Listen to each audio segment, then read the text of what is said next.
Hi hello. ഇത് ഇന്നലത്തെ വീഡിയോയുടെ ബാക്കിയാണ് കേട്ടോ. അതായത് രാവിലെ ബ്രേക്ക്ഫാസ്റ്റ് ഒക്കെ കഴിഞ്ഞതിന് ശേഷം വാഷിംഗ് മെഷീനിൽ അലക്കാനിട്ടിരുന്ന തുണിയൊക്കെ എടുത്ത് മുകളിൽ കൊണ്ടുവന്ന് വിരിക്കുകയാണ്.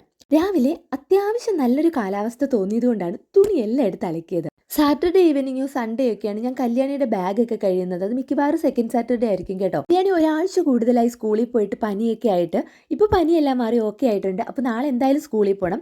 അങ്ങനെ ബാഗ് ഞാൻ ഇന്നലെ കഴുകിയിട്ടിട്ടുണ്ടായിരുന്നു. അപ്പോൾ കുറച്ചുകൂടെ ഉണങ്ങാനുണ്ടായിരുന്നു. അതൊക്കെ ഒന്ന് തിരിച്ചിട്ടതിന് ശേഷം വിഷ്ണുവിൻ്റെ ഷർട്ടും കാര്യങ്ങളും ഒക്കെ താഴെ തശയിൽ വിരിച്ചിടാമെന്ന് കരുതി അവിടെ എടുത്തിടുകയാണ്.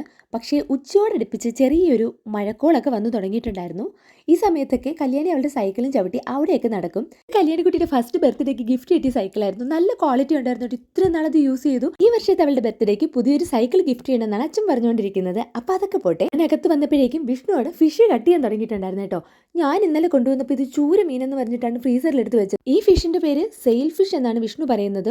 ഓലപ്പുടവൻ ഓലക്കൊടിയൻ എന്നൊക്കെ ഇതിന് പേരുണ്ടെന്ന് ആദ്യമായിട്ടാണ് കേട്ടോ ഞാനത് കേൾക്കുന്നത്. ഈ ഫിഷിന്റെ തൊലിക്ക് നല്ല കട്ടിയുണ്ടായിരുന്നു കേട്ടോ. അതുപോലെ തന്നെ നിറയെ ഫ്ലഷും ഉണ്ടായിരുന്നു. കട്ട് ചെയ്തതിന് കുറച്ച് ഞാനെടുത്ത് നാളത്തേക്ക് ഫ്രീസറിലോട്ട് മാറ്റി വെച്ചു. എന്നാൽ മീന് കറിക്ക് വേണ്ടിയിട്ടുള്ള പണികൾ നോക്കാമെന്ന് പറഞ്ഞിരുന്നപ്പോഴേക്കും വിഷ്ണു പോകാനായിട്ട് ഇറങ്ങിയിട്ടുണ്ടായിരുന്നു. പിന്നെ വിഷ്ണുവിനെ ടാറ്റയൊക്കെ പറഞ്ഞു വിട്ടതിന് ശേഷം നമ്മൾ ഗേറ്റൊക്കെ അടിച്ച് വീണ്ടും അകത്ത് വന്നിട്ട് തേങ്ങ, ഉള്ളി, പുളി, കുരുമുളക് പിന്നെ ബാക്കി പൊടികളെല്ലാം കൂടി ഇട്ട് അത് നന്നായിട്ടൊന്ന് വരട്ടി അതിനെ അരച്ചാണ് കേട്ടോ ഞാൻ കറി വെക്കുന്നത്. പിന്നെ ക്യാബേജ് തോരനാണ് സ്പെഷ്യൽ. വയ്ക്കുന്ന മീൻ കറിയിലേക്ക് മാങ്ങയും തക്കാളിയും പച്ചമുളകൊക്കെ ഇട്ട് അതങ്ങ് അടച്ചു മാറ്റി വെച്ചു. എന്നാൽ പിന്നെ ഒരു സാമ്പാർ വെക്കാന്ന് കരുതി സാമ്പാറിനുള്ള കഷ്ണങ്ങളെല്ലാം അരിഞ്ഞു. സാമ്പാറൊക്കെ തയ്യാറാവാൻ എത്ര നേരം വേണമല്ലേ, ഷഡപടയെന്ന് പറഞ്ഞ് സാമ്പാറും അവിടെ റെഡിയായി. പിന്നെ 2 കഷ്ണം മീൻ കല്യാണിക്ക് മാത്രം ഞാനൊന്ന് ഫ്രൈ ചെയ്യാൻ എടുത്തു. അപ്പോൾ ഇന്നത്തെ ഉച്ചയ്ക്ക് ലഞ്ചിന് നല്ല ചൂട് ചമ്പാവ് ചോറും സാമ്പാറും ക്യാബേജ് തോരനും അമരിക്ക തോരനും പിന്നെ മാങ്ങയിട്ട് വെച്ച നല്ല അടിപൊളി മീൻകറിയും.